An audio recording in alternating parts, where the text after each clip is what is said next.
Torah offers to you and I the opportunity and means of perfection, but does not guarantee that we'll ever get there.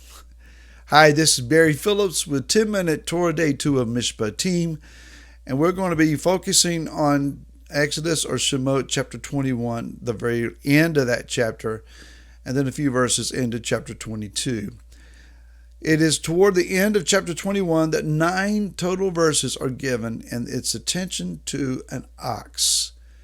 One might wonder why this is necessary, but when we realize that the ox is a symbol of the house of Ephraim, that is Israel, Am Israel, the house of Joseph, it becomes a little more clear.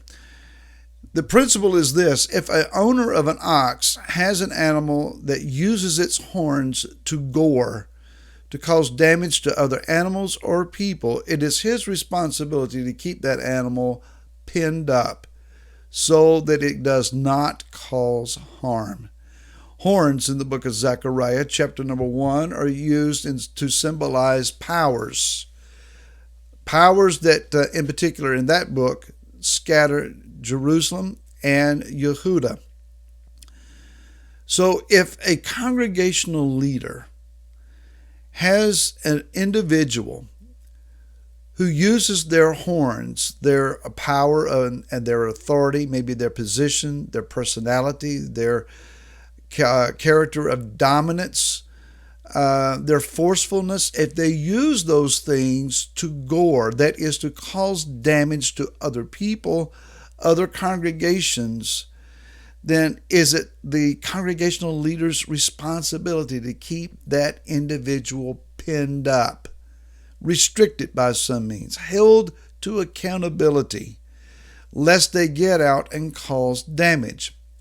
Now, if the ox owner has an animal that gets out and does damage, he is held accountable for the price and the cost of that damage. Does the principle apply here?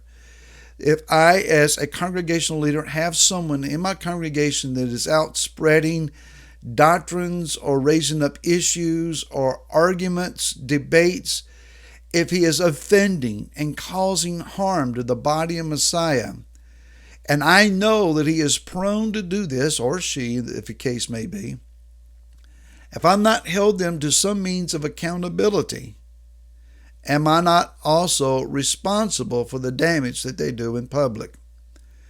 Now, it may be reasoned, well, we're all adults here. One should be able to be held accountable for themselves. No one's really exercising that level of authority. I think we're missing something. In the Ephraimite movement, in the community of the Hebraic root-focused people, we've gotten away from congregational leadership having authority over its people to the extent that people realize, I need to listen and pay attention because one does indeed have righteous authority over me. Yesterday we talked about jurisprudence, tort law, legalities, cases taken to court, and it's talking about the position of a judge. We need this level of authority back in our congregations where congregants are held to accountability, especially if they're known to cause problems. Just a thought. Chapter 22 begins with an unusual topic for someone who walks in covenant with the Creator of the universe, who observes the Torah and who seeks to keep its commands. Why would such a person ever have to resort to thievery and stealing? When we consider that these commands are given to a people who are going to be led to a land of inheritance, everyone is going to be given a piece of land. The land is promised by the Creator to be fruit-bearing, to flow with milk and honey.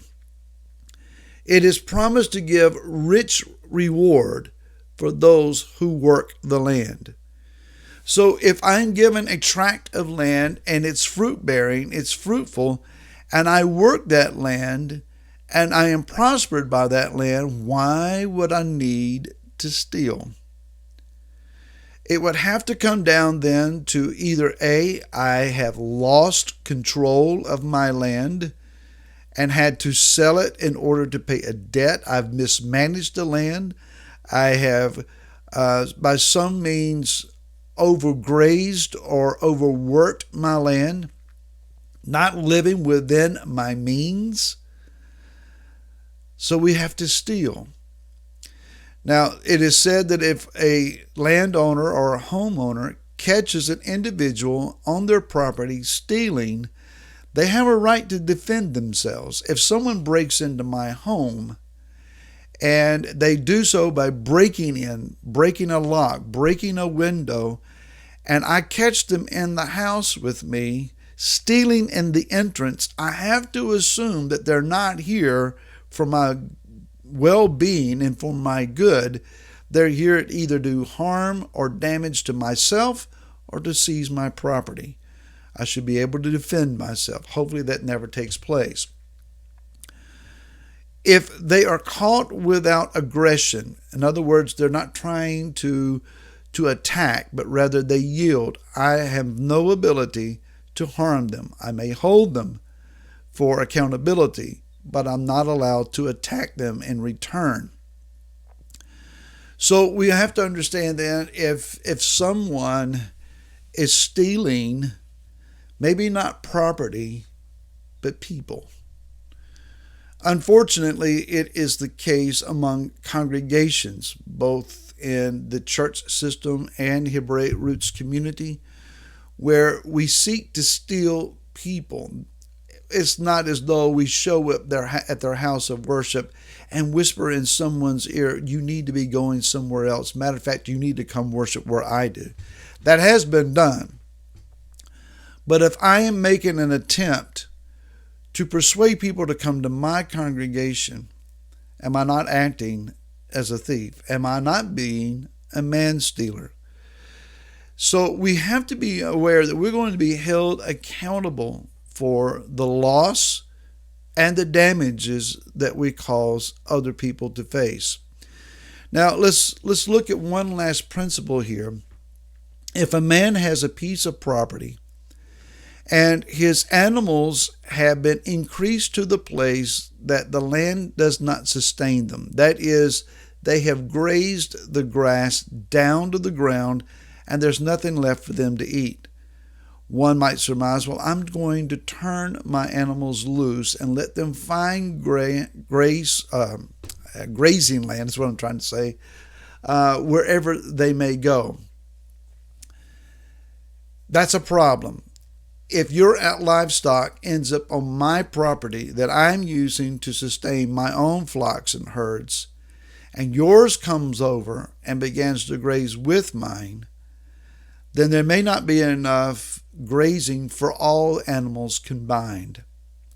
If a congregational leader causes a group within his congregation to become hungry, he's failing to feed them, failing to pay attention to their spiritual nutrition, and this group begins to break through and find grazing in another place. If that wounded group of people are hurt and filled with animosity or filled with spiritual wounds, and they go over and begin to inflict that damage on someone else's herd, who is responsible? The Torah says that if I turn my herd loose and they end up on your property and they cause damage to your property, I'm liable. If I fail to feed my congregation and they become hungry and they become wounded and they become hurt and they end up over at your place and they begin to inflict their spiritual damage upon your people, Yah's going to hold me accountable. As a congregational leader, it is my responsibility to be sure that I have sought the face of the Father, heard his voice, understood what the need of my people is, and began to feed them according to what the Father would give me. It's great responsibility. But it's time as congregations that we begin to rise up to the task that has been set before us, becoming responsible, accountable, but also where we've been made fruit-bearing, the land has the ability to produce great increase. May Yah grant that to us. More on this tomorrow. Until then, shalom.